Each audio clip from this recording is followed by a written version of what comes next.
saya beri kesempatan kepada Ibu Pendeta Amelia yang akan mengajar kita. Saudara ini orang Papua yang sudah Jawa banget kayaknya saya udah karena saya udah 20 tahun lebih di Jakarta, saya udah kalah Jawanya sama beliau. Seingat saya beliau sedikit perkenalan beliau menyelesaikan Master of Ministry-nya, betul ya Kak Ame ya? Di EPTS ya sebenarnya, betul ya? Join di EPTS. Jadi EPTS itu nggak asing, saudara. Kalau sudah tahu, sekarang Pak John Chandra, salah seorang apa namanya keluarga founder kita, Pak John sekarang ngambil Doctor of Ministry-nya, DMI-nya di EPTS, ya. Dan kemudian putranya juga Pak Timothy juga kan sekarang ada online juga ngambil Min-nya sekarang sementara on the way gitu kan ya di EPTS juga. Jadi memang EPTS itu lembaga pendidikan teologi juga yang dinaungi oleh Assemblies of God ya. Jadi berafiliasi. Makanya banyak dosen-dosen dari saat itu juga berlatar pendidikan dari EPTS gitu ya. Salah seorangnya hari ini mengajari kita. Silakan Kak Ame untuk mulai sesinya. Baik, Bapak Ibu, selamat pagi. Senang bisa mengambil bagian bersama-sama dengan Bapak Ibu. Sekarang kita sesuai dengan nama modul kita, pembelajaran kita, seperti yang sudah saya share di grup. Berharap Bapak Ibu sudah bisa mendownload untuk proses belajar. Jadi saya berharap nanti dalam proses belajar ini kita lebih banyak bisa berdiskusi tentang apa yang Bapak Ibu tahu, lalu kemudian apa yang sebenarnya bisa kita dapat dari pembelajaran itu sesungguhnya ya. Jadi harapan saya kita bisa lebih baik dalam proses belajar ini. Izinkan saya untuk sesuai dengan silabus, saya ingin memperkenalkan pelajaran kita, ya, tujuan dari pembelajaran kita, supaya proses belajar kita bisa berjalan dengan baik. Saya share dulu, ya. Jadi Bapak Ibu adalah pelajaran kita. Kalau Bapak Ibu lihat pada silabus yang sudah saya kirim, maka pelajaran kita ini namanya adalah Panorama Alkitab, ya. Panorama Alkitab ada yang dua eh, 2 jam pertemuan kita tiap minggu. Tujuannya adalah ini ya, sebagaimana panorama ya. Panorama itu cara melihat dari 360 derajat. Tujuannya kayak tadi waktu lihat video satu itu ada dengan menggunakan apa namanya perkembangan teknologi yang sekarang lalu kemudian direkam ya dari sudut 360 derajat dengan tujuan untuk bisa melihat overview ya, melihat secara garis besar sebagaimana gambar yang Bapak Ibu bisa lihat di depan sini ya. Jadi tujuannya itu yang kita lakukan adalah melihat Alkitab. Tujuannya supaya secara umum kita tuh bisa melihat dari sudut yang luas. Jadi melihat overview ya, dalam bahasa Inggris overview, melihat dengan gambaran yang lebih luas dari atas. Oh ini nanti kemudian dalam proses belajar nanti, dalam pelajaran selanjutnya Bapak Ibu akan lihat detail-detail gitu ya. Tapi kita melihat dari atas, dari sudut pandang yang luas. Baik perjanjian lama maupun perjanjian baru, karena kita bicara mengenai panorama Alkitab. Beberapa yang sesuai dengan objektivitas dari proses belajar, tujuan, sasaran belajar ini, maka harapannya nanti setelah selesai ada Bapak Ibu bisa kembali buat mereka yang sudah lama belajar Alkitab, akan kembali mendefinisikan, redefinisi dari Alkitab itu seperti apa Alkitab itu, lalu melihat periode-periode dari waktu-waktu ya, periodisasi Alkitab, karena kitab suci yang kita punya ini, Bapak Ibu, adalah kitab suci yang sebenarnya merupakan produk dari sebuah zaman. Kalau saya sebut produk, itu artinya bicara mengenai Alkitab itu ada pada sebuah masa, gitu ya. Ada sebuah masa di mana kitab suci itu ada atau kisah-kisahnya itu berada.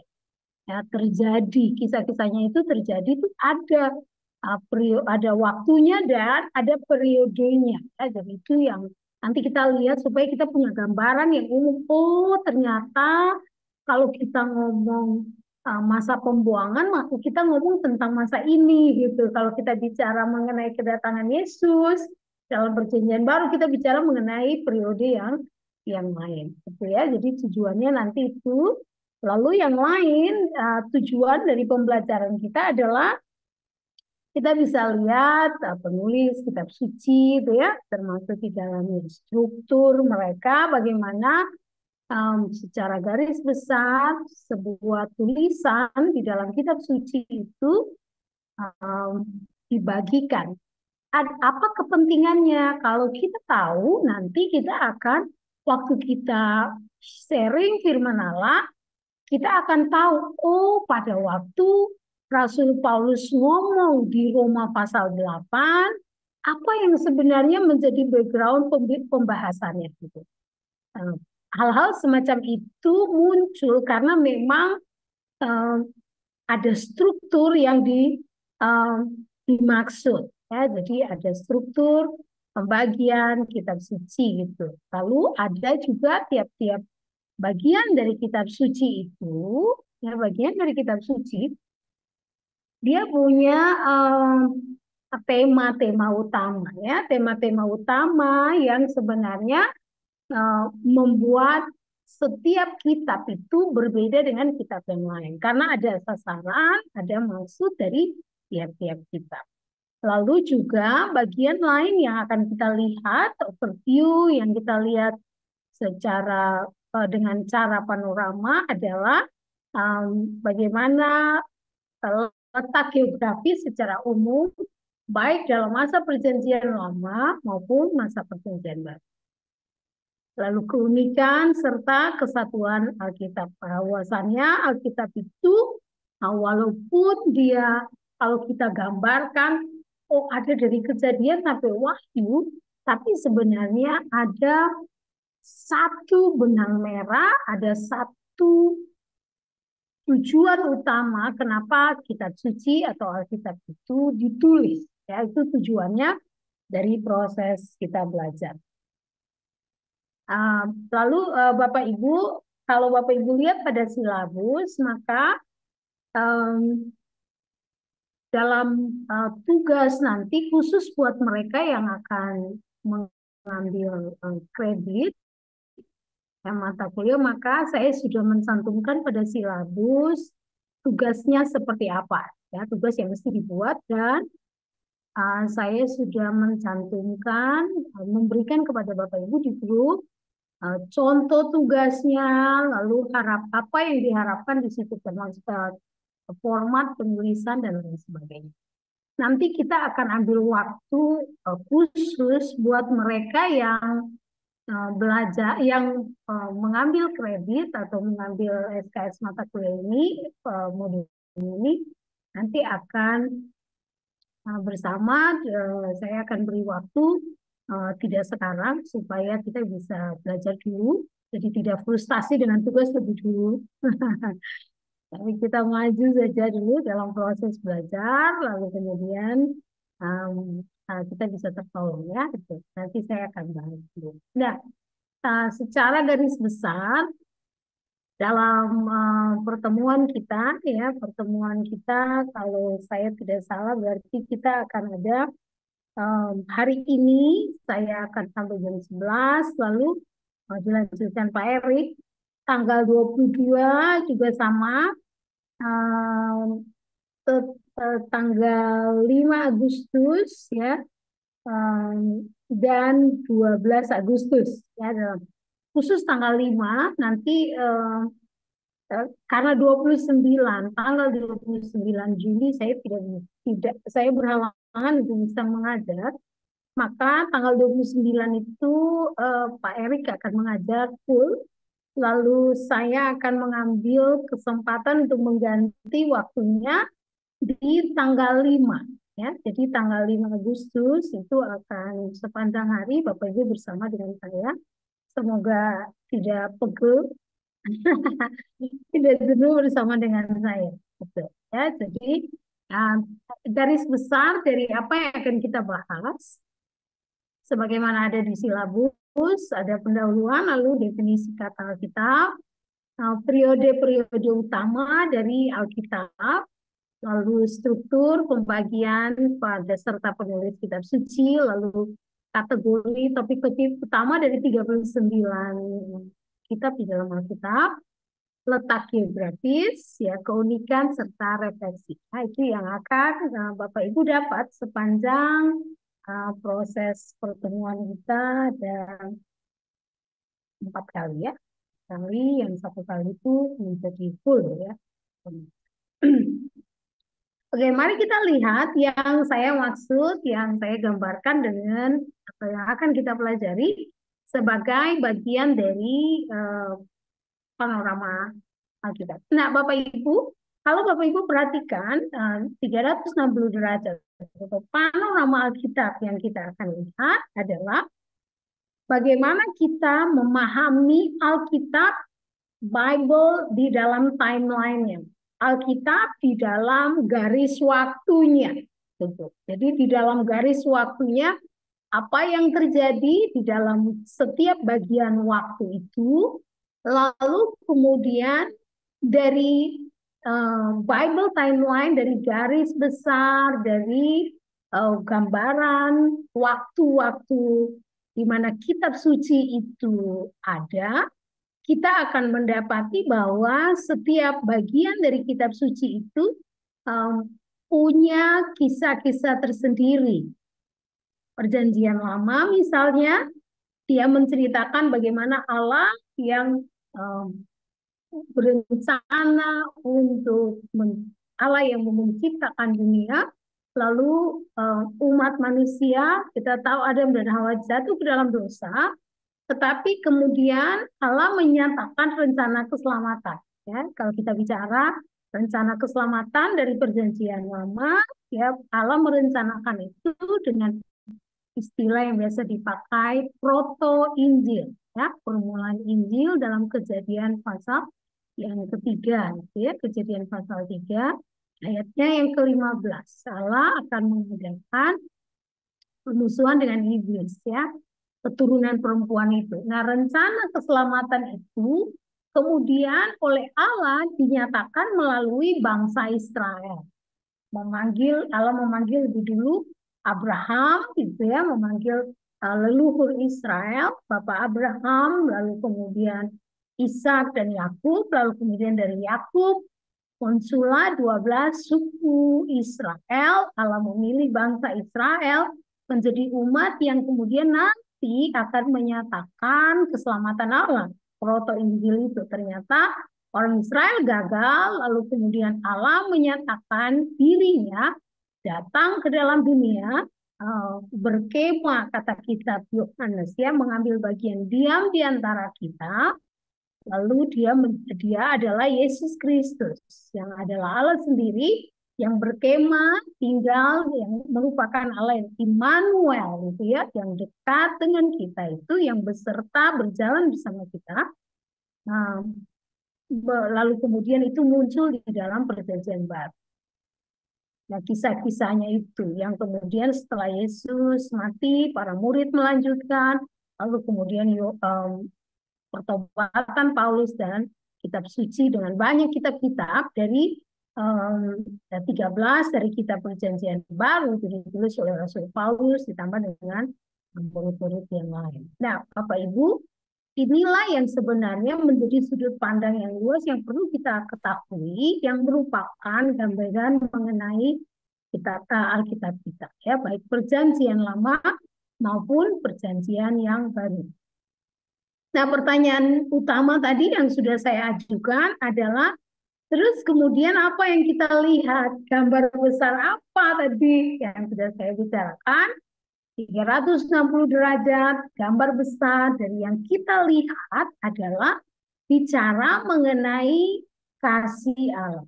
Jadi yang kita bicarakan yang tadi saya jelaskan di awal itu mulai perjanjian lama sampai perjanjian baru sebenarnya benang merah, garis utama, gambar besarnya ngomong tentang apa?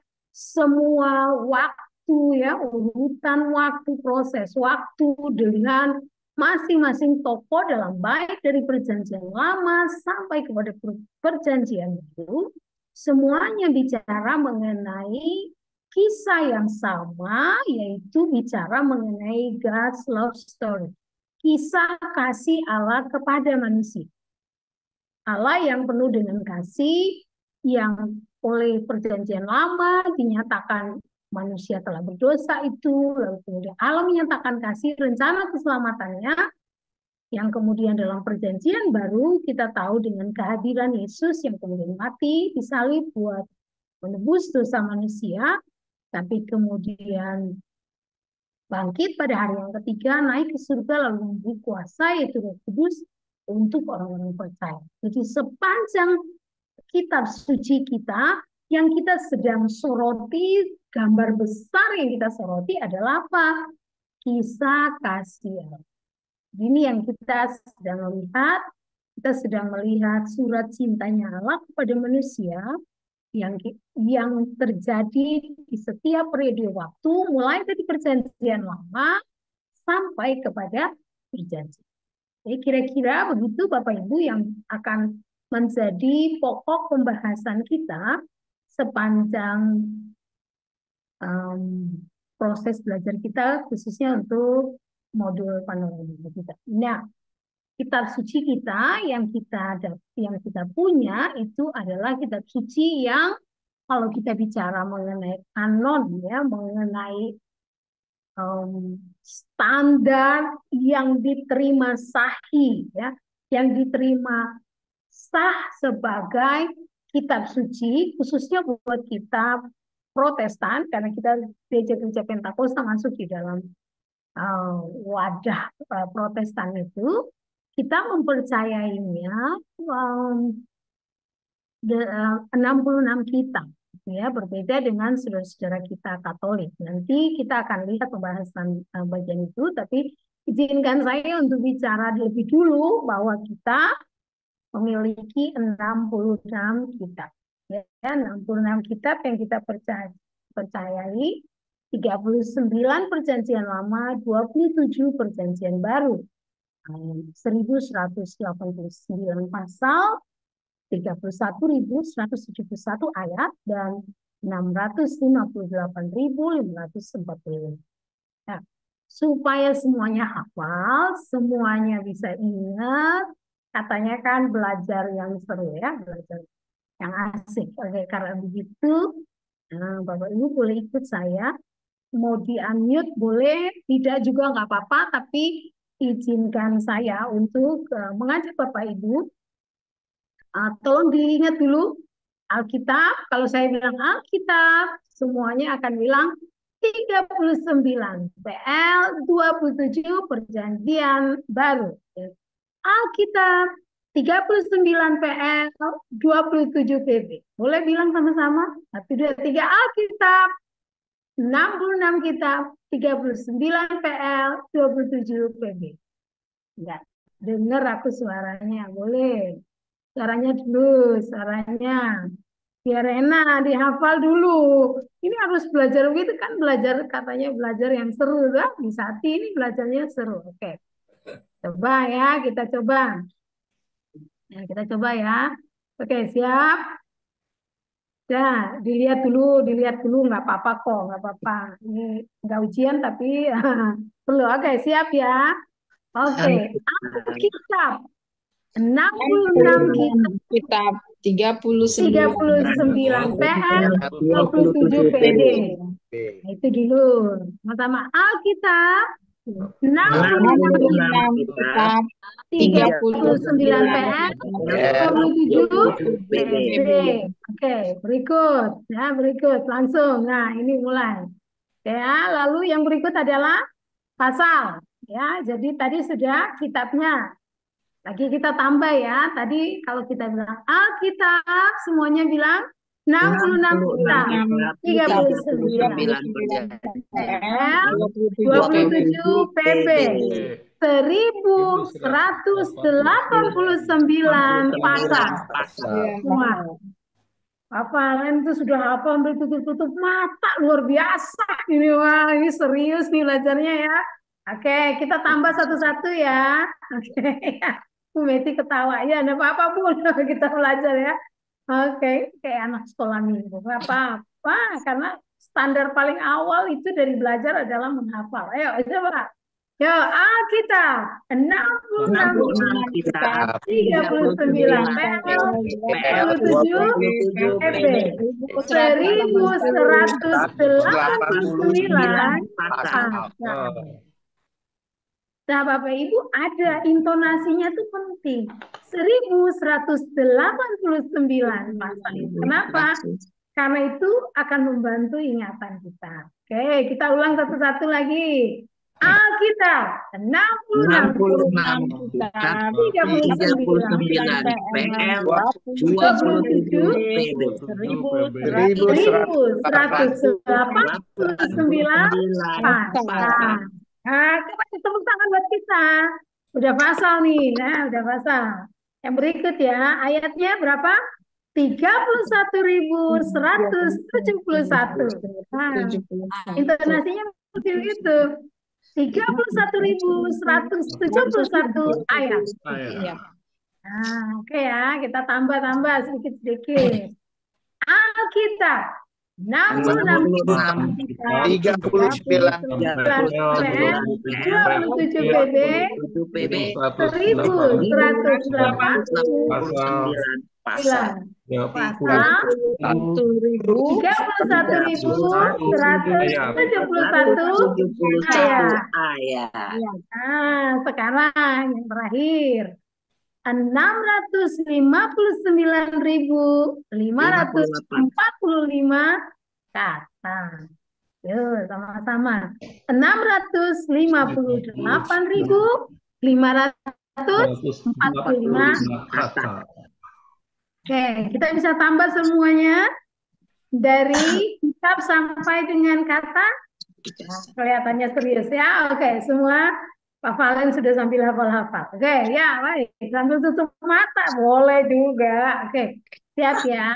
Alkitab 66 kitab, 39 PL, 27 1189 pasal, 31.171 ayat, 658.545 kata.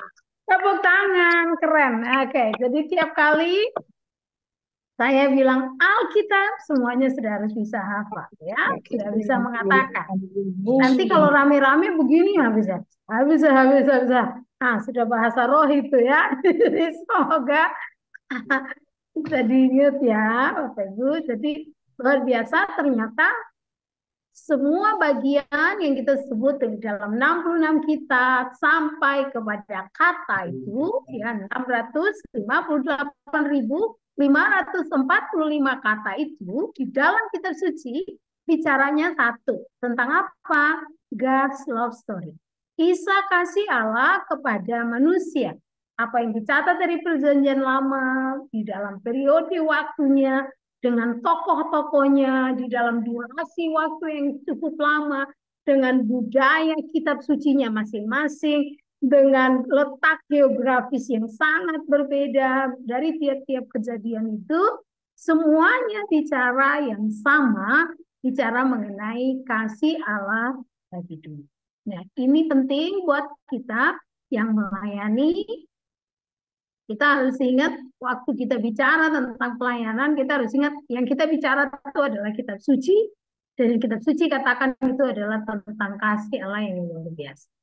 Jadi kita bersama-sama bersyukur untuk kebaikan Tuhan yang dinyatakan bagi kita. Nah, kalau diperhatikan, maka Bapak Ibu, semua yang kitab suci katakan yang sudah saya bahas tadi, bicara mengenai kasih Allah yang abadi, ya, kasih Allah yang dinyatakan melalui ya, Kristus, Yesus Kristus.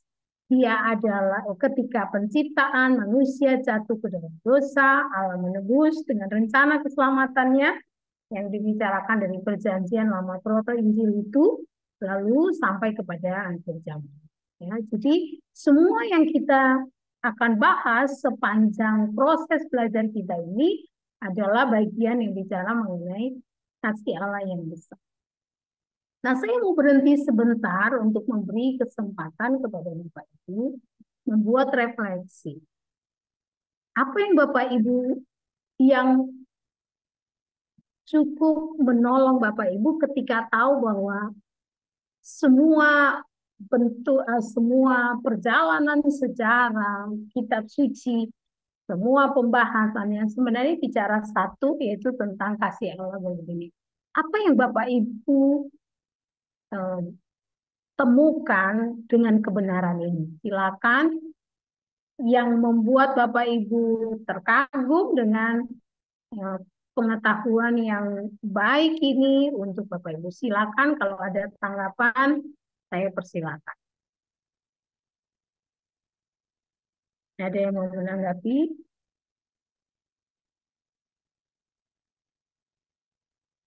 Ada? Aman? Apakah Bapak Ibu tahu bahwa memang itulah gambar besar kitab suci buat kita? Allah mengasihi kita. Ya, jadi mari kita bangun pelayanan kita di atas dasar kasih. Ya, karena memang tujuan Allah di dalam kitab suci itu bicara mengenai. Ya, baik. Nah, sekarang saya lanjutkan kalau tidak ada tanggapan yang lain. Ya, puji Tuhan, izinkan saya untuk melanjutkan proses pembahasan kita pada hari ini. Ya, selanjutnya kalau kita lihat ya gambar besar nih. Nah, sekarang kita mau pakai lagi pola belajar yang tadi ya. Tadi saya sudah bilang kita belajar tentang Alkitab tadi ya, Alkitab. Nah, sekarang untuk mengenal Bible time atau garis besar dari perjalanan kitab suci, sebenarnya Alkitab itu ngomong apa sih? Gitu. Bisa nggak kita ringkas? Bisa. Kita bisa ringkas garis besar pembahasan di dalam kitab suci, dalam Alkitab yang 66 kitab itu, ya dengan cara ini. Ya, saya mau mengajak Bapak Ibu untuk lihat apa sih sebenarnya gambar besar kalau dibagi di dalam garis waktu dari Alkitab kita, maka kita mendapati perjanjian lama itu ya, perjanjian lama itu mulai dari penciptaan sampai nanti dia akan berakhir di masa mereka kembali dari pembuangan, dia berakhir di kitab Maleakhi ya, gitu ya, dari kejadian berakhir di Maleakhi. Nah, tetapi kemudian sebelum masuk ke masa perjanjian baru, ya Maleakhi itu sebenarnya masa ketika mereka sudah kembali dari pembuangan. Sebelum masuk ke dalam masa perjanjian baru, kita mendapati ada 400 tahun masa the silent time, ya masa di mana terjadi kesunyian, gitu ya. Jadi sebuah masa yang menunjukkan bahwa Allah tidak bicara melalui para nabi, ya. Jadi ada sebuah masa di mana setelah orang Israel kembali dari pembuangan, gitu ya, Allah tidak berbicara melalui para nabi. Nah, ketika Allah tidak bicara melalui para nabi, ada muncul apa namanya karena Allah tidak bicara melalui para nabi sebagaimana sebelumnya Allah bicara melalui para nabi, maka itu disebut sebagai masa kegelapan, ya masa kegelapan, the silent time. Lalu kemudian nanti masuk di dalam masa perjanjian baru, ya masa perjanjian baru. Yesus datang ke dalam dunia, lalu kemudian Injil, masa di mana Injil diberitakan, masa di mana Yesus memberitakan Injil, lalu kemudian itu dicatat dalam kitab-kitab Injil, lalu muncullah gereja Tuhan, ya kan?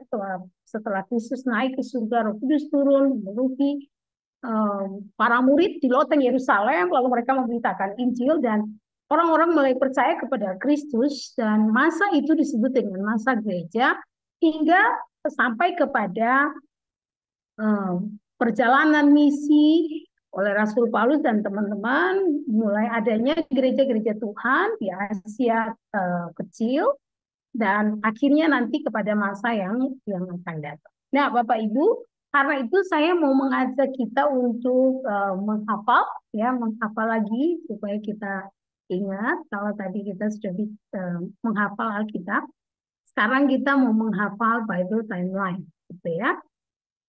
Ya, kalau bicara mengenai garis besar Alkitab, kalau saya tanya Bible timeline, maka semua jawabnya penciptaan. Gitu ya. Pertama, Bapak Ibu lihat ini ada mulai dari penciptaan, lalu Bapak-Bapak gereja. Penciptaan. Jadi sebagai oke. Bible timeline, penciptaan. Bapak-bapak gereja, saya tulis ya. Bapak-bapak gereja, keluaran. Oke. Penciptaan, bapak-bapak gereja, keluaran. Penaklukan, ya, penaklukan, hakim-hakim, kerajaan, pembuangan, kembali dari pembuangan, masa intervensi. Oke, kita coba dulu ya dari perjanjian lama. Oke, Bible timeline, penciptaan, bapak-bapak gereja, keluaran, penaklukan, hakim-hakim, kerajaan, pembuangan, kembali dari pembuangan, silent time. Oke, kita coba ya, saya mau lihat. Ini sudah ditutup hidungnya Pak Tulus ya. Oke, kita belajar ya. Sama-sama ya. PL dulu. Bible timeline. Penciptaan. Sama-sama, 1, 2, 3. Penciptaan. Bapak-bapak Israel. Keluaran. Penaklukan. Hakim-hakim. Kerajaan. Pembuangan. Kembali dari pembuangan. Silent time. Nah.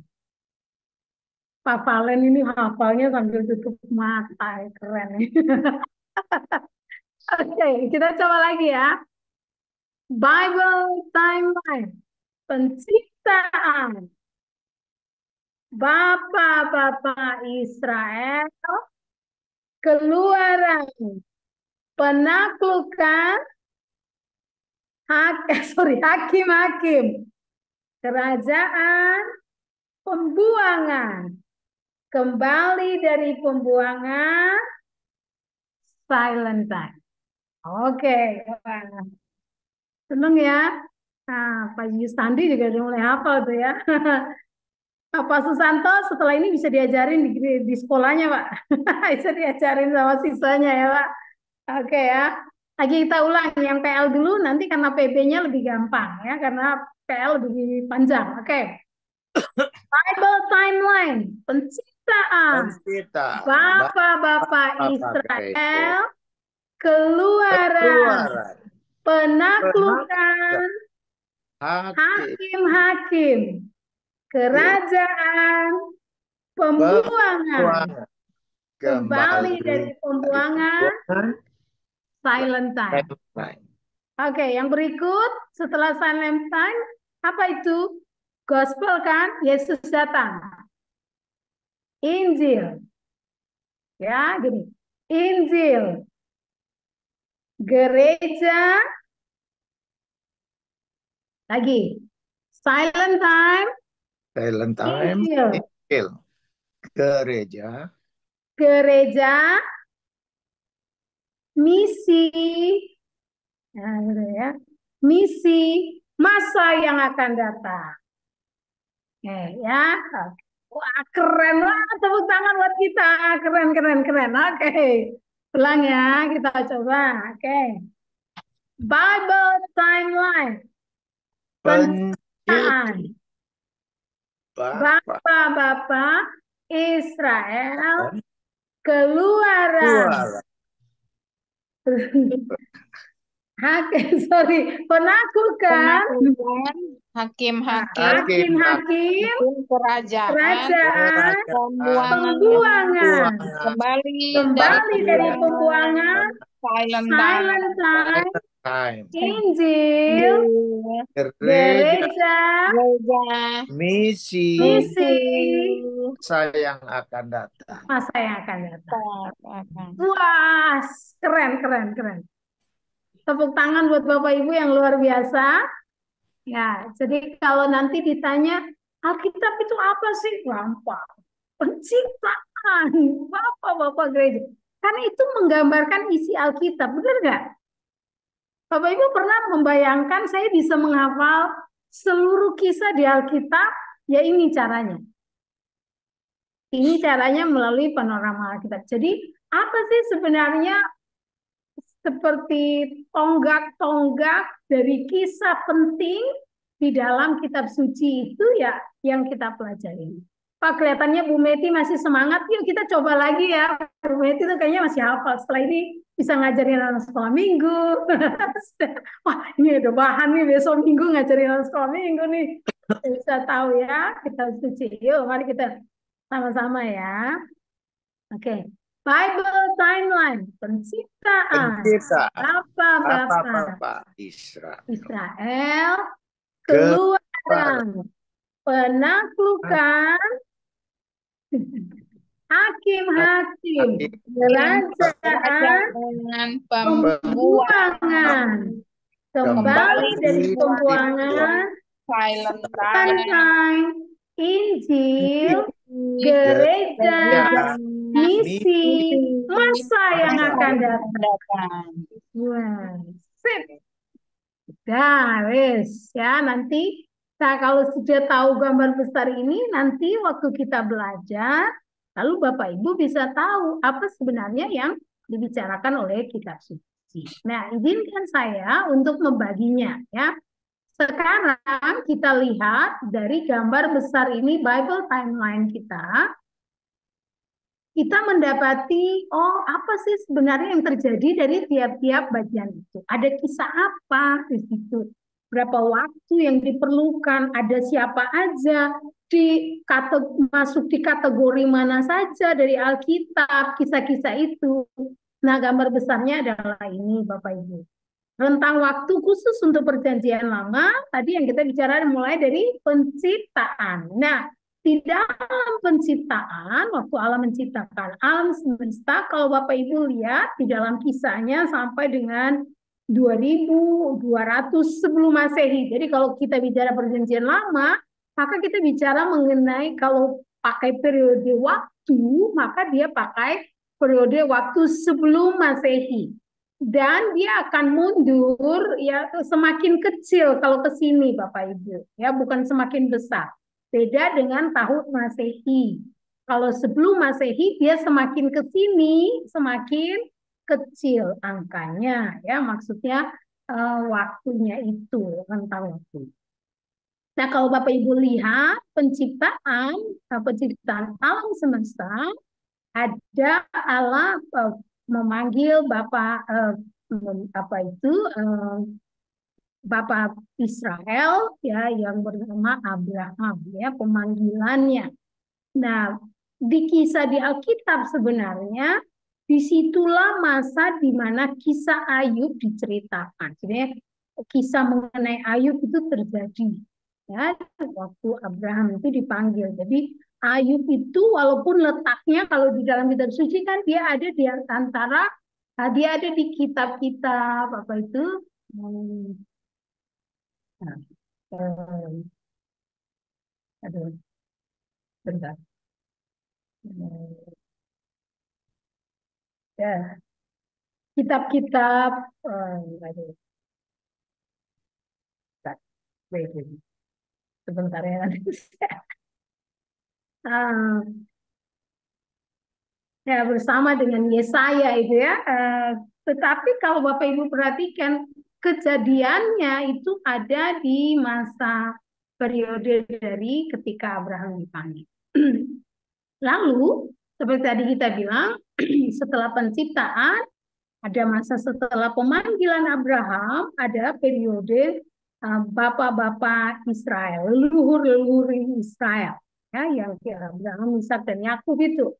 Lalu mereka kan kemudian kita tahu tadi 12 suku itu ya, Yakub dengan 12 anaknya yang kemudian menjadi uh, keturunan Israel ya, mereka disebut Israel dari 12 suku anak Yakub itu.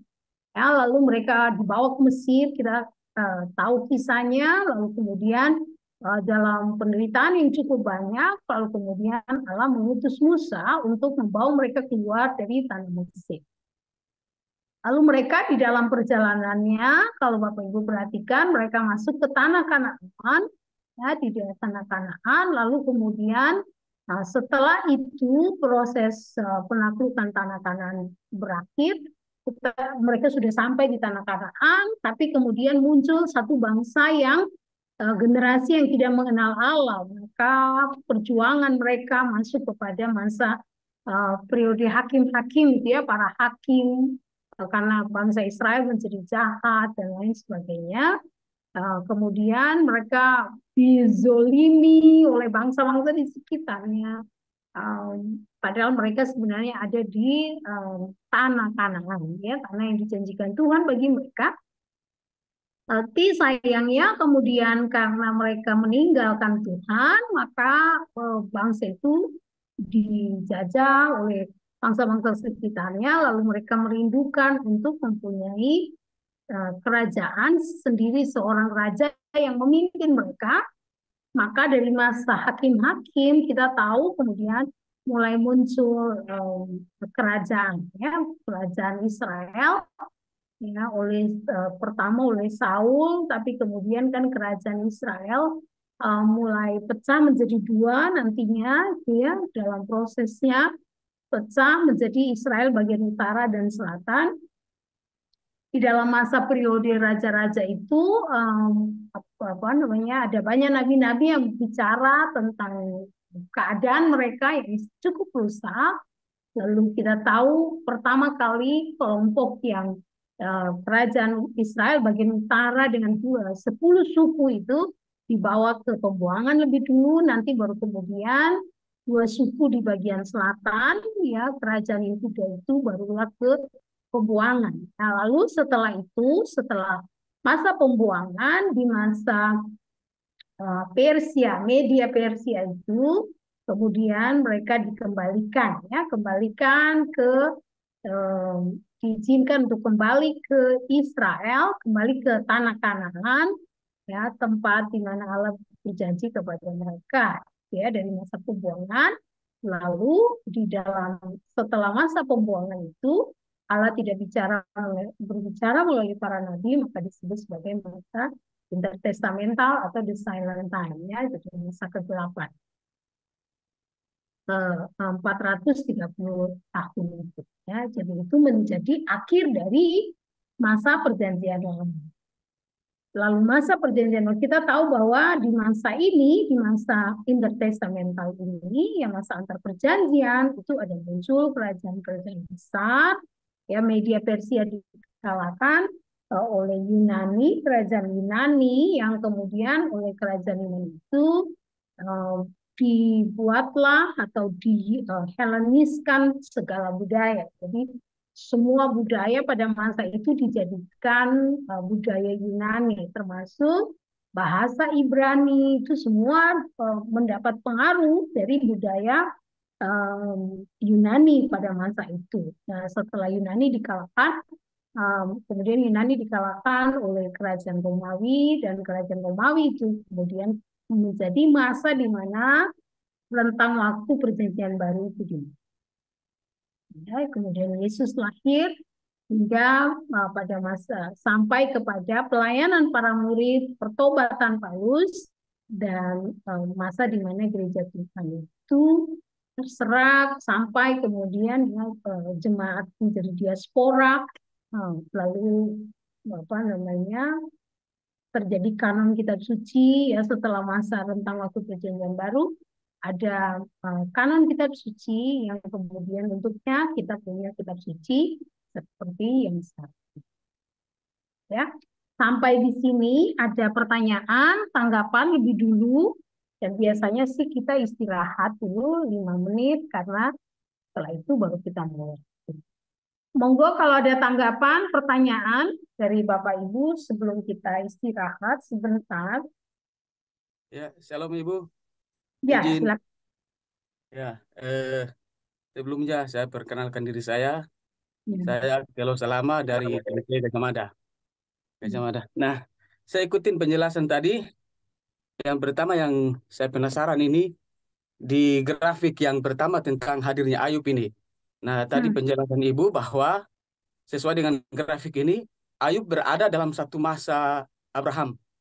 Nah, yang ingin saya tanyakan pertama itu, saya minta dalil bahwa benar Ayub itu berada dalam grafik Abraham supaya menjadi pelajaran juga bagi kita. Saya jujur penasaran ini yang pertama. Dan kalau memang Ayub dengan Abraham satu masa, yang pertama tadi minta dalil, yang kedua siapa yang duluan ketemu Tuhan, Ayub atau Abraham. Nah, itu yang pertama. Yang kedua, tadi di bagian akhir Ibu jelaskan bahwa di masa pembuangan itu Ibrani dipengaruhi oleh Yunani. Entah apa bahasa atau apa. Kalau saya tahu, bahasa Ibrani itu sudah ada di zaman Abraham. Karena Abraham itu berasal dari Ibrani. Itu saja Ibu. Terima kasih. Salam. Ya, shalom. Baik Pak, terima kasih buat pertanyaannya. Nah, kalau dilihat dari Bible timeline, kisah Ayub itu memang adalah kisah yang ada di masa Abraham. Ya, sesuai dengan pembagian waktu, ya pembagian waktu. Nanti bisa saya kasih bukunya ya Pak, saya kasih tahu alamat informasinya untuk menolong, untuk melihat, karena itu memang satu zaman ya. Jadi tujuan saya di sini adalah untuk memberi gambar besar saja bahwa memang berada di dalam satu waktu. Ya, mereka ada di, kalau di framing waktunya maka mereka ada di satu waktu. Pertanyaannya adalah siapa duluan ketemu siapa gitu ya. Siapa duluan ketemu siapa? Sebenarnya kalau nanti kita lihat kitab suci, penyusunan kitab suci itu ya pada waktu proses kanon, dia tidak berdasarkan kepada urutan waktu hidup, Pak. Itu bukan urutan waktu hidup. Tetapi bagaimana tiap-tiap bagian itu dimasukkan menjadi bagian yang benar-benar sahih, ada gitu. Bahwa kisah itu ada dan penempatannya sesuai dengan tujuan. Sesuai dengan tujuan di mana bagian itu dimaksud. Jadi kan tulisannya Ayub itu kan ingin bicara kalau dia dimasukkan ke kitab nabi-nabi ya, nabi-nabi besar gitu. Dalam kanon orang Yahudi ya, kalau bicara kanon orang Yahudi, penempatan itu dimaksudkan untuk menunjukkan kebesaran dari siapa mereka gitu.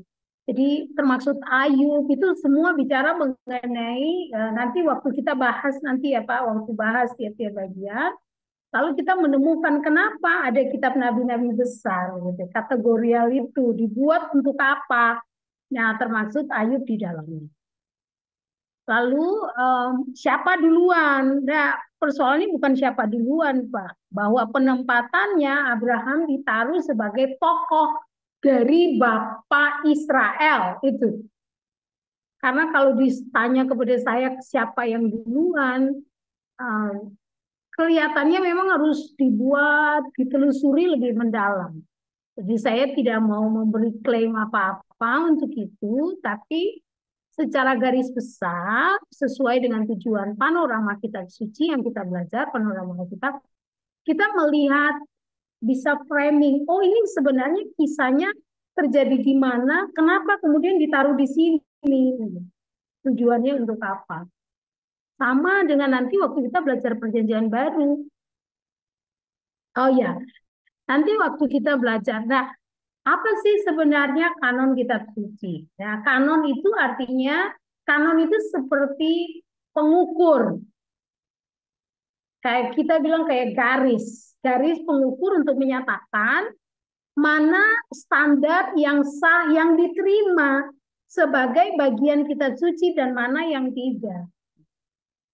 Jadi kayak kita punya waktu perjanjian lama, kan sebenarnya perjanjian lama itu sudah dikanonkan, artinya sudah diterima standarnya, oh urutannya begini gitu, kitab-kitab Musa gitu ya, kitab 5 kitab Musa, lalu kemudian urutan-urutan kitab sejarah gitu ya, lalu tulisan-tulisan nabi-nabi itu di pembagiannya itu Nebiim itu. Nah, pembagian itu ya dimaksudkan untuk memberikan kepada orang Israel ya sesuai dengan pembagian kanon itu, supaya mereka tahu kitab suci itu. Jadi sebenarnya ini yang kita terima sekarang, Pak. Kenapa kalau dia adalah Ayub itu di masa itu, kenapa ditaruh di belakang gitu?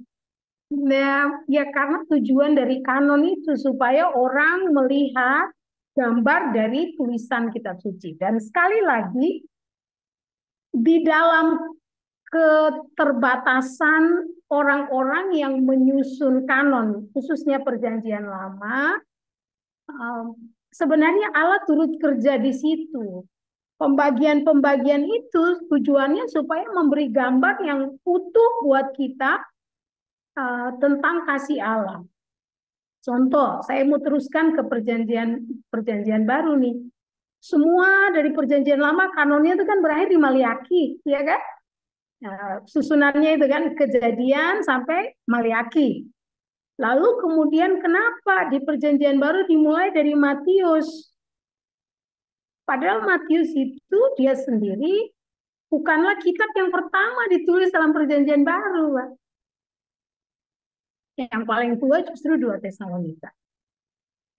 Ya, tetapi kenapa harus Matius? Karena mereka yang pada waktu kanon itu menentukan standar untuk perjanjian baru, kitab-kitab perjanjian baru, mereka harus mempunyai jembatan penghubung antara perjanjian lama yang notabene lebih banyak dalam kisah-kisah orang Ibrani, ya kan? Orang Ibrani, orang Yahudi, maka jembatan penghubung yang paling baik apa? Injil Matius. Karena Matius ada bicara mengenai silsilah. Silsilah itu cirinya orang Yahudi. Maka oleh gereja mula-mula itu kemudian diputuskan standarnya, menyusunnya mulai dengan Injil Matius. Lalu diakhiri dengan Wahyu, karena Wahyu bicara mengenai masa depan. Masih ingat itu?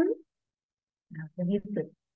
Jadi kira-kira gitu, Pak. Itu yang pertama. Lalu yang berikut, pertanyaannya tadi, ya mungkin ada pernyataan yang tidak ditangkap sepenuhnya. Nah, yang dimaksud setelah Alexander the Great, ya Alexander Agung, dia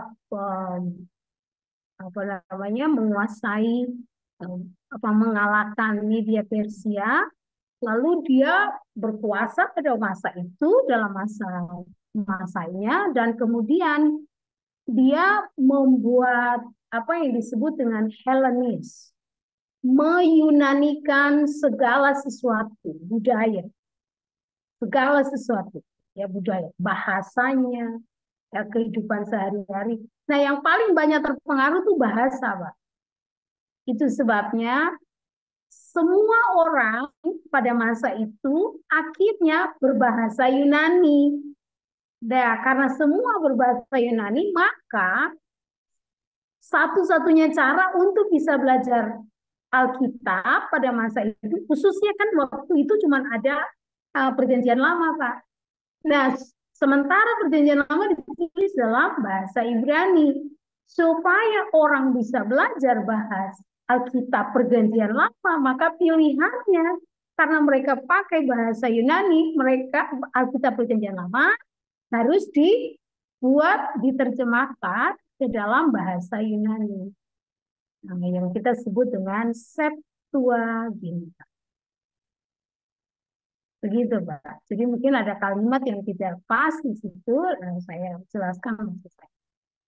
Itu Pak Kelo, semoga Pak Salama, terima kasih buat pertanyaannya. Luar biasa, cara berpikirnya bagus sekali. Silakan. Oke, baik, saya akan lanjutkan untuk proses belajar kita. Ini tadi sudah kita bahas ini. Mari kita hafal satu kali lagi bagian pembahasan kita. Ya, ada yang saya lupa ya, saya lupa. Kalau saya ngomong PSP Sati, itu lupa. Slogan kita, ya, oke? PSP Sati, belajar sambil melayani, oke?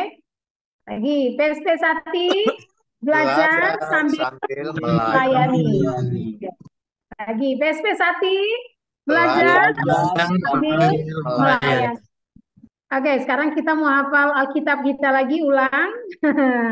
Kita lihat dulu ya Alkitab kita ya, sambil dihafal dulu supaya setelah ini kita akan menyebutnya tanpa melihat teks kita ya. Oke, mari kita sama-sama lihat. Oke.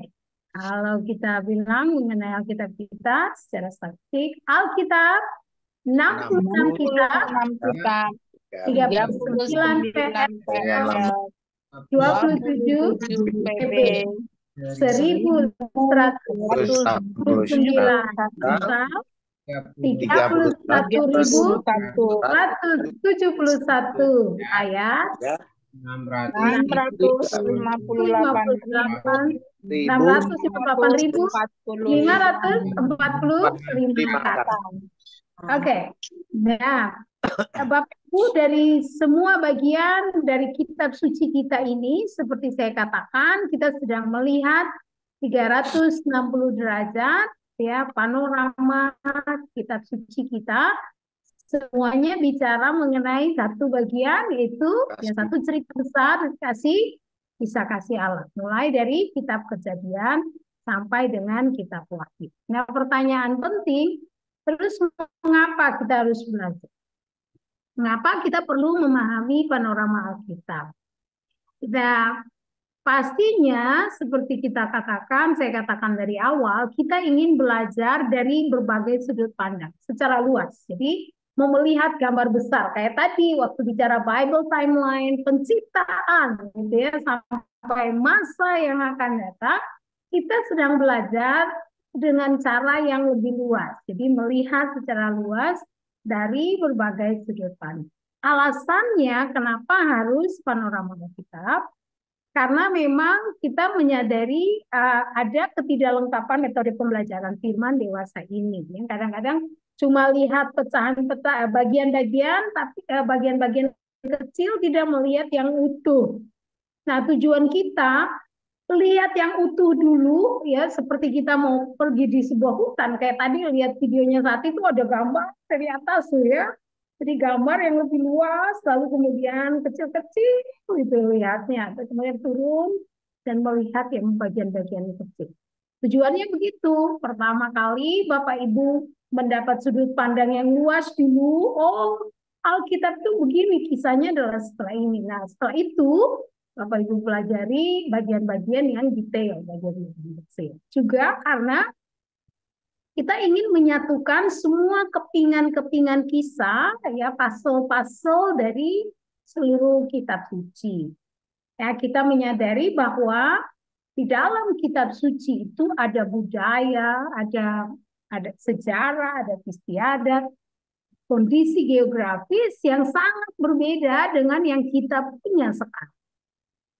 Sehingga perlu untuk melihat dari sudut pandang yang lebih luas supaya pemahaman kita itu bisa lebih utuh, ya, memahaminya jauh lebih utuh, ya, jauh lebih baik. Jadi itu tujuannya kenapa kita perlu belajar panorama. Nah, saya berharap nanti setelah selesai dalam proses belajar ini, Bapak Ibu sudah punya gambaran, bisa tulis, oh sekarang saya tahu. Jadi Alkitab itu dia mulai dari ini, kisah penciptaan karena ini dan ini. Sehingga nanti kalau sampai kepada kitab Wahyu. Nah, harapannya setelah ini, waktu Bapak Ibu membaca kitab suci setiap hari sebagai bagian dari pertumbuhan iman masing-masing kita, sudah ada gambar yang utuh, ya, sudah ada gambar yang lebih luas yang membantu kita untuk memahami. Ya, itu harapannya bagi kita di dalam proses belajar ini.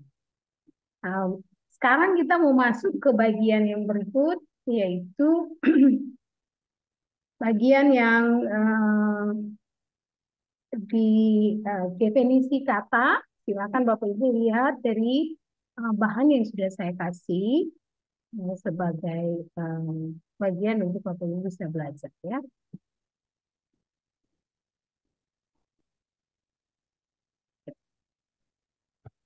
Ya, kan kita akan lihat apa itu Alkitab, ya, apa itu Alkitab buat kita untuk memberi tahu apa yang kita percayai, ya, sebagai kitab suci. Nah, kalau kita bicara mengenai Alkitab, maka kata itu berasal dari dalam bahasa kita ini sebenarnya dari sebuah serapan dari bahasa, ya, yang berarti buku atau kitab. Di dalam bahasa Inggris, ya, sering disebut Bible, Holy Bible, ya, yang artinya bahwa kita, ya, kitab suci, ya. Dalam bahasa Yunani dipakai istilah Biblos, ya, karena banyak, ya, kitab-kitab. Bahasa Inggris menggunakan kata Bible, ya, kitab-kitab. Nah, Hieronymus adalah orang yang pertama kali memakai istilah Bible. Istilah Bible yang kita punya, ya, sebuah istilah dari bahasa Latin Biblia, yang dia juga menjadi orang yang mengumpulkan Alkitab versi yang pertama sekitar 396 sampai 400 Masehi. Nah, bagian ini nanti lebih banyak akan Bapak Ibu diperkenalkan oleh Pak Erik, gitu ya Pak, ya. Jadi saya nggak usah bawa bagian kerjaannya Pak Erik, biar Pak Erik ada kerjaannya, gitu ya Pak, ya. Ya, lalu kemudian dalam versi Vulgata, ya, gitu.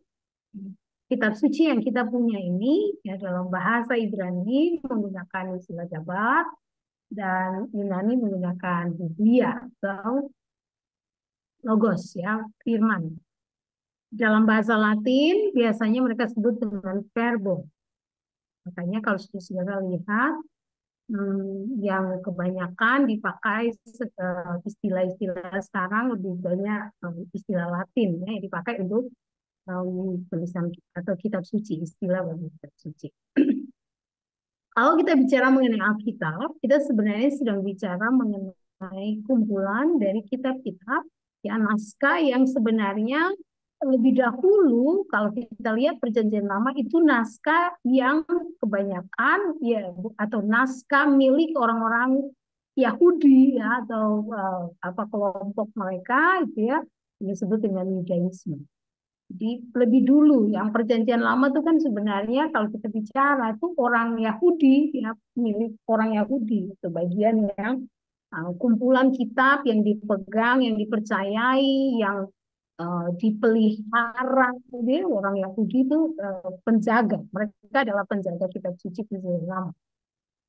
Dan juga nanti dalam Perjanjian Baru, barulah kita lihat kekristenan ada di situ. Jadi sebenarnya kalau kita bicara Alkitab yang kita punya, maka kita akan bertemu dengan dua budaya, yaitu budaya pertama yang paling banyak dalam 39 kitab, yaitu Yudaisme, ya, perjanjian lama. Kemudian yang kedua budaya gereja, ya, Kristen mula-mula, ya, yang kemudian diakui sebagai standar, ya, istilah kanon. Nanti kita akan mempelajari kata itu lebih mendalam. Kanon kitab suci, ya, yang menjadi standar. Kanon itu bicara mengenai standar. Ada banyak kitab-kitab yang beredar pada masa itu, tapi kemudian dengan standar yang baku, lalu kemudian mereka pilih, ya, mereka pilih untuk bagian kitab-kitab yang diakui sah, yang diakui tepat sesuai dengan standar itu, yang standar atau kanon itu, maka kemudian itulah yang diterima. Ya, jadi kalau kita bicara mengenai Alkitab kita, maka kita sedang bicara mengenai dua budaya besar, yaitu yang pertama Yudaisme, perjanjian lama, lalu yang kedua budaya gereja yang ada di dalam perjanjian baru. Istilah perjanjian yang dipakai pada Alkitab itu sebenarnya berasal dari terjemahan Yunani diateke, ya, dalam bahasa Ibrani berit, dan di dalam Septuaginta atau bahasa Yunani yang menggunakan diateke, ya. Jadi kitab-kitab, ya, yang ditulis, yang diberikan sebuah ikatan perjanjian antara Allah dengan umatnya. Jadi pada awal seperti tadi saya katakan, perjanjian lama itu firman Allah yang diberikan kepada dalam masa itu adalah diberikan kepada kelompok Yudaisme, ya, atau orang Yahudi, bangsa pilihan Allah. Ada perjanjian antara Allah dengan mereka yang kemudian dalam perjanjian baru digenapi di dalam Kristus oleh yang dihidupi atau yang dijalani oleh gereja Tuhan, ya, gereja Tuhan. Dan itu menjadi, kalau nanti kita lihat di kanon kitab suci nantinya, kita akan mendapati itu dokumen-dokumen, gitu, ya.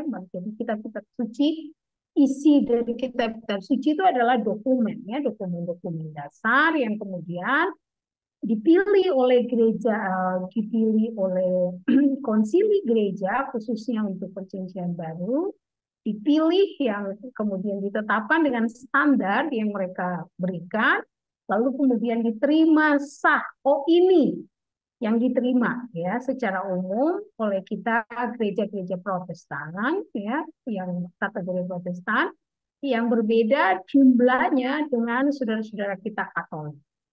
Ya, jadi kalau kita menggunakan proto kanonika, ya, yang pertama, kanonika yang pertama, tapi bagi orang Katolik mereka menambahkan Deuterokanonika, ya, jadi kitab-kitab yang oleh kita, ya, 39 kitab itu diakui protokanonika plus dengan ada kitab-kitab ini. Nanti kita akan lihat kitab apa saja yang kemudian mereka terima sebagai Deuterokanonika, ya, sebagai kitab yang sah. Kitab sah yang kedua, kalau kita cukup kitab sah yang pertama 66 kitab, 66 kitab, tapi mereka kemudian menggunakannya dengan yang ditambah dengan Deuterokan. Ya, jadi istilah perjanjian itu kemudian menjadi istilah yang baku, ya, yang dipakai untuk dua bagian kitab suci kita. Yang satu perjanjian yang lama, yang satunya perjanjian yang baru. Nah, kemudian secara umum menjadi kumpulan kitab-kitab yang dipakai oleh orang-orang Kristen pada bagian terakhir dari abad kedua, ya, karena abad pertama bagian akhir hingga abad kedua bagian awal itu dipakai untuk proses memilih bagian-bagian kitab suci yang kemudian dianggap sah. Di Eropa bagian barat tertulian menerjemahkan kata diateke, ya, kata untuk perjanjian itu dengan instrumentum, ya, sebuah dokumen hukum. Ya, makanya saya bilang ini istilah Latin yang sering dipakai, ya, untuk testamentum. Jadi seperti dibahas mengenai kitab itu atau perjanjian, ya, istilah perjanjian di dalam Alkitab. Apa hubungannya Bapak Ibu? Hubungan antara perjanjian lama, ya, perjanjian yang dari lama dengan perjanjian yang baru. Bahwa keduanya merupakan penggenapan dari janji. Janji Allah, apa yang Allah rencanakan kepada tadi setelah penciptaan ada bapak-bapak Israel, itu ya, nenek moyang Israel lewat para nabi itu ya, setelah proses pembuangan itu, lalu mereka oleh nabi-nabi Tuhan bicara ya kepada mereka. Sebelumnya hakim-hakim ya kan, setelah mereka dari uh, tanah apa di tanah Kanaan, lalu hakim-hakim, muncul satu kelompok generasi yang tidak mengenal Allah.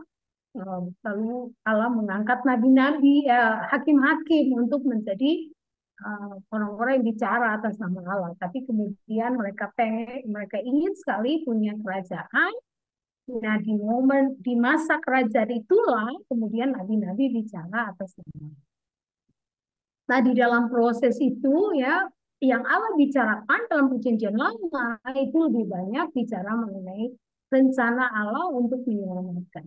Tapi perjanjian baru kemudian mewujud nyatakan, menunjukkan gitu. Jadi sebenarnya menunjukkan apa yang Allah rencanakan dalam perjanjian lama. Maka hubungan antara perjanjian lama ya kedua perjanjian ini adalah bahwa perjanjian lama dan perjanjian baru merupakan penggenapan dari rencana keselamatan. Ya, jadi puncak dari Allah dalam perjanjian lama memuncak pada karya penyelamatan Kristus. Semua perkataannya terfokus, ya, terpenuhi, ya, kalau pakai istilahnya Paulus itu pleroma, ya, penuh, meluap seperti benar-benar utuh, ya, bulat, bulat, terpenuhi, ya, sangat penuh, gitu, melimpah, bahkan melimpah Tuhan. Itu semua ada di dalam Kristus. Dan Kristus itu menjadi jawaban bagi manusia, ya, kebutuhan manusia untuk keselamatan. Nah, kita juga mengetahui bahwa hubungan ini bukan perjanjian. Dari perjanjian lama, rencana keselamatan itu diwujud nyatakan di dalam Kristus. Dari umat perjanjian lama itu di perjanjian baru itu beralih kepada gereja, eklesia.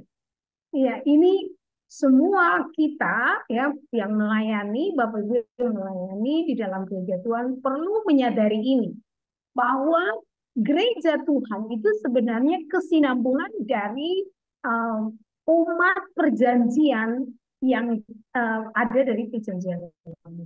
Jadi dia sebenarnya kesinambungan, gereja itu kesinambungan. Maka disebut eklesia, ya, jemaat. Jadi ini bagian yang menunjukkan bahwa sebenarnya gereja itu punya privilege, punya hak istimewa. Rasul Paulus bahkan bicara sebelum Matius mengatakan pernyataan Yesus di atas batu karang ini aku mendirikan umat. Ini memang eklesia itu, ya, jemaat gereja itu menjadi mendapatkan makna yang penuh justru di dalam perjanjian baru. Ya, jadi umat yang Allah pilih. Kemudian oleh Paulus digambarkan di dalam Efesus itu sebagai bagian yang istimewa. Gereja itu bagian yang istimewa karena kemudian Kristus itu tidak meletakkannya, ya, tidak menaruh itu di Kolose yang mirip dengan pembahasan Paulus di dalam Efesus. Dia menunjukkan bahwa gereja itu posisinya tuh serius, punya hak istimewa. Karena semua kuasa itu menurut Paulus dalam Kolose diletakkan di bawah kakinya. Tapi gereja Tuhan itu gereja umat itu, jemaat Tuhan itu nggak ditaruh di bawah kaki. Kenapa? Karena gereja Tuhan itu adalah mempelai. Jadi sebenarnya memberitahu kepada kita bahwa dalam perjanjian baru, gereja itu punya posisi yang paling istimewa. Yesus menyatakan dirinya melalui gereja. Ya, jadi dan gereja itu ya mendapat hak istimewa karena Kristus adalah kepala. Ya, yang Kristus yang telah menjadi hamba yang menghubungkan kedua hubungan ini. Ya, jadi ini sebuah istilah yang kemudian membawa pemahaman kita kembali kepada apa yang sudah kita bahas terlebih dahulu, yaitu bahwa semua pembahasan kita, semua yang kita bicarakan ini membahas kepada satu tujuan yang besar, yaitu tentang kasih Allah. Ya, kasih Allah bagi dunia ini, dan kasih Allah bagi dunia ini diberi keistimewaan kepada gereja untuk menjalankan. Bapak Ibu yang melayani sebagai gembala, Bapak Ibu yang melayani termasuk Pak Susanto yang ada di sekolah, gitu ya. Itu adalah bagian yang Allah sendiri persiapkan karena gereja itu umat di dalam perjanjian baru itu mendapat hak istimewa. Kenapa? Karena Kristus menggenapi. Jadi di dalam Kristus menjadi kepala dan kita menjadi tubuhnya. Ya, kalau istilah lain juga menjadi mempelai wanitanya Kristus. Nah, ini hak yang sangat istimewa buat gereja. Perlu sekali buat kita yang melayani mempersiapkan diri dengan baik. Tiap kali mau berdiri melayani, berdiri berkhotbah, semua yang kita lakukan, kita harus ingat nih, kita ini seperti seorang yang mendapat, kalau kita kayak lotre, kalau itu lotre, yang sangat besar jumlahnya, lalu tinggal gimana tuh mau diuangkannya gitu. Mau digunakan gimana itu, karena di tangan kita sebenarnya lotrenya itu ada, kalau pakai istilah kekinian. Bagaimana kita mengelola ya, mengelola pelayanan gereja Tuhan sehingga gereja itu dia menjadi a body of Christ, tubuh Kristus yang kemudian memperkenalkan perjanjian yang Allah ingin manusia tahu, supaya manusia bisa terhubung dengan perjanjian yang kekal. Karena diateke-nya itu ya, diateke, perjanjian itu adalah perjanjian yang dimeteraikan oleh pengorbanan Kristus.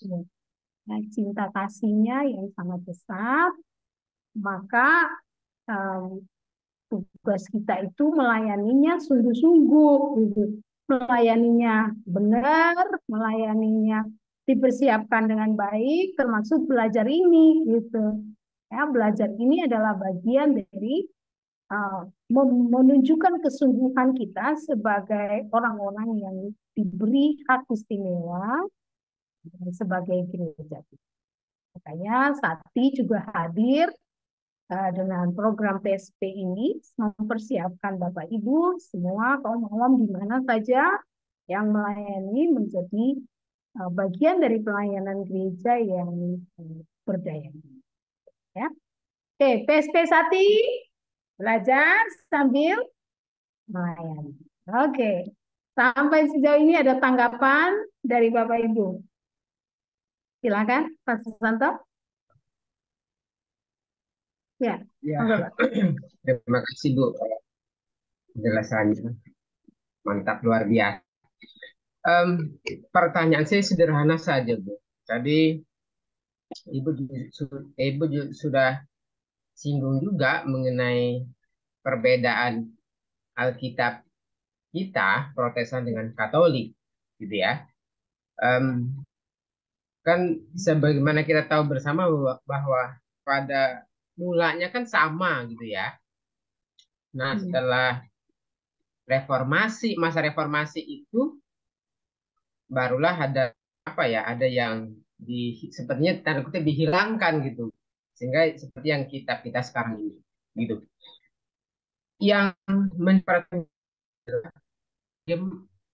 bagaimana cara kita menjelaskan, misalnya ketika kami punya murid-murid yang background dari Katolik gitu ya, mereka bawa Alkitabnya yang Alkitab Katolik, kemudian isinya kan berbeda gitu.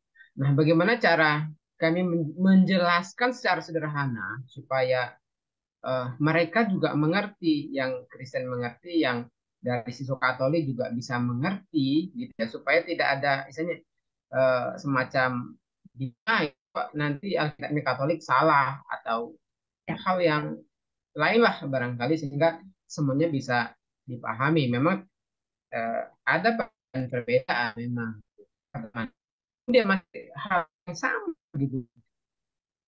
Apakah diperbolehkan atau sebaliknya salah gitu kalau kita mempelajari kitab-kitab yang ada 6 atau 7 gitu ya, yang di kitab Katolik itu yang tidak ada di kitab kita gitu sebagai Protestan, apakah salah atau justru bagus gitu kita mempelajari kitab-kitab yang tidak termuat di kitab kita itu. Mungkin itu saja, Bu. Terima kasih. Ya, saya jawab gambar besarnya nanti supaya pada waktu pembahasan saya bisa pergi kepada detail. Tapi gambar besarnya begini, Pak. Pertama, saya suka dengan semangatnya Pak Susanto. Semangatnya sebagai pengajar itu adalah kita tidak mau mematikan pengetahuan mereka. Itu pertama. Ya, sebagai pengajar tuh posisi pengajar itu kan posisi akademis yang seharusnya dalam posisi netral.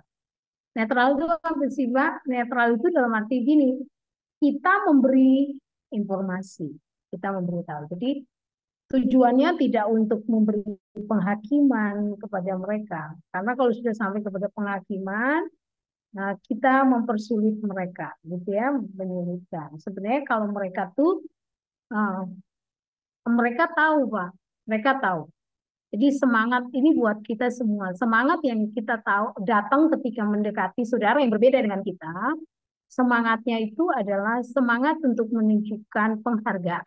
Penghargaan itu paling penting. Penghargaan terhadap apa yang mereka percayai. Tunjukkan bahwa kita tidak sedang berada dalam posisi yang superior. Mesti ingat, kita bukan superior. Pembelajaran kita ini supaya kita tahu dan bagaimana nanti menolong mereka ketika mereka bertanya. Lalu kenapa gitu? Harapan kita tuh sampai pada titik itu. Kalau begitu, mana yang mestinya saya percayai, Pak? Nah, itu sebenarnya Pak Susanto gitu. Tahap-tahap pengajar di posisi Pak Susanto itu sebenarnya ada di tahap itu, ya. Lalu yang lain adalah, yang berikut adalah Pak Susanto dan juga Bapak Ibu sekalian, yang harus kita lakukan adalah pemahaman kita ini mesti kuat dulu. Pemahaman kita kuat. Lalu pada waktu mereka bertanya, kita cerita dari sudut pandang kita. Jangan menghakimi, dari sudut pandang kita. Nah, ini yang dipercayai. Apakah salah yang mereka percayai, Bapak Ibu? Nanti waktu kita belajar mengenai kanon kitab suci, ya, karena itu bagian bagaimana kitab suci itu sebelum disusun, itu kan itu di proses kanon, sebenarnya bagian dari proses kanon, ya, standar yang dipakai. Nah, maka nanti kita akan lihat di sana tuh, Pak. Kita lihat ternyata proses kanon itu tuh sebenarnya muncul, kenapa ada kitab-kitab yang lain, ya? Ada yang diterima, ada yang nggak diterima. Itu kan sortir, Pak, disortir. Sehingga boleh nggak kita bisa belajar dari yang lain? Jawaban saya boleh. Karena di kitab-kitab itu, nanti waktu kita pelajari, kitab-kitab yang mereka terima itu kitab-kitab sejarah sebenarnya. Itu bagian dari kitab sejarah. Jadi ada sejarah yang bisa dipelajari di sana. Tetapi kalau ditanya posisi kita, gitu ya, posisi kita sebagai orang-orang Protestan. Saya sebut orang Protestan. Posisi kita adalah bahwa kita menerima sebagaimana sudah diterima 66 kitab saja yang kita percayai sebagai kitab suci. 66. Makanya tadi saya suruh ulang Alkitab 66 kitab. Karena itu ada tujuannya di situ. Jadi yang kita percayai itu, Pak, posisi kita 66. Tapi kan kalau kita belajar yang namanya sejarah, kita belajar untuk tahu informasi yang lain, boleh saja. Tapi kalau soal kepercayaan, kita ada pada standar yang sama, yaitu 66. Begitu, Pak. Jadi, saya rasa buat teman-teman kita Katolik, mereka ingin belajar, Bapak. Mereka ingin belajar, mereka ingin tahu apa yang kita pelajari. Tapi jangan lupa, ada posisi yang menurut saya orang Katolik itu jauh lebih unggul. Apa itu? Praktek mereka jauh lebih hidup dari kita orang Pentakosta. Praktek kasihnya tuh lebih nyata. Makanya mereka punya sekolah lebih lama dari kita. Mereka punya rumah sakit itu, ya kan? Iya. Ya, kalau kita kan bicara Yesus sayang semua orang. Tapi mereka bilang, oke, karena Yesus sayang semua orang, kau saudaraku, mereka pergi sama orang miskin, seperti Mother Teresa, dia sebut itu, melayani orang yang miskin. Jadi sebenarnya yang paling baik itu ya berada dalam posisi yang bersama-sama untuk mengatakan ini kita belajar. Nyatakan kasih, tidak usah superior untuk mereka, gitu ya. Karena nanti waktu yang proses reformasi dan lain sebagainya nanti kita pelajari pada waktu bahas kanon ya Pak, sedikit banyak kerja saya kasih tahu tentang sejarahnya ya. Itu Pak Susanto, semoga menolong. Semoga tambah penasaran Pak Susanto nanti kita belajar nanti ya. Gitu kan guru kan begitu ya Pak ya. Mau semua dikeluarkan, nah, ditahan-tahan dulu penasaran di muridnya. Kira-kira gitu ya. Baik, saya pikir Terima kasih. hanya tinggal ya, terima kasih. Ada 2 menit, ada yang mau ngobrol lagi? Pak Valen kelihatannya Bapak, waduh, saya suka Bapak punya semangat ya. Menghafal sambil tutup mata ini. Monggo Pak Valen, silakan. Iya, terima kasih. Kedengaran ya? Oke, saya mau Ya, bertanya, mungkin harusnya saya bertanya ini di sesi tadi pertama. tidak apa. 6.050, yang 6, jumlah ayat, ya, jumlah ayat, 658. ya, maksudnya ini Alkitab terjemahan baru bahasa Indonesia atau terjemahan bahasa Inggris ataukah yang Ibrani? Ya, Karena sampai spesifik ini setiap kata saya kira berbeda di setiap terjemahan ya, Alkitab. Yang dipilih ini di mana supaya kita sama gitu. ya. Terima kasih, Bapak, terima kasih. ini saya dapat dalam bahasa Inggris. Saya harus make Oh sure ya, saya ini dalam bahasa Inggris. ya, oke. Bahasa Inggris gitu ya. Tapi kalau Oke. yang lain memang khususnya ayat ya. Ya. Ayat. Tapi izinkan saya make sure lagi. Terima kasih buat pertanyaan itu. Izinkan saya make sure lagi di data yang saya pakai untuk memastikan dari mana dia dapat. Tapi kalau saya lihat dari perjanjian Alkitab kita, kalau dihitung-hitung ya Pak, nanti kan setiap kitab nanti akan juga ada berapa pasal, berapa kata tuh kayaknya sama deh, kayaknya sama dalam bahasa kita. Menurut saya bukan dari kitab sucinya Ibrani, bukan Pak. Nampaknya bukan Ibrani, tapi yang sekarang kita punya dari 66 kitab itu. Tapi entahkah bahasa Inggris, bahasa Indonesia, nah itu let me make sure ya Pak. Karena statistik ini saya dapat dan kemudian saya buat. Tapi itu dalam bahasa Inggris nih. Oke, terima kasih Ibu Amelia. Ya Pak Valen, wah Pak Valen. Itu kan saya bilang Pak Valen itu diam-diam, diteliti dia. Luar biasa. Valen, oke. Bagaimana Kak Kesia? Oke, aman? Sudah bisa dihafal nih ya, kayaknya. Oh, setelah ini sekolah minggunya di anak-anak dikasih tahu ya. Gitu. Oke, baik. Terima kasih. Saya berterima kasih karena sudah jam 11. Saya harus memberikan tuangannya buat sahabat saya, Pak Erik. Bu Lili, silakan Bu Lili. Ya, terima kasih Ibu Ame sudah menolong kita 2 jam ya. Nanti minggu depan kita kembali lagi ketemu sampai 5 kali. 5 maksudnya 4 hari ya, 4 hari, 4 kali pertemuan.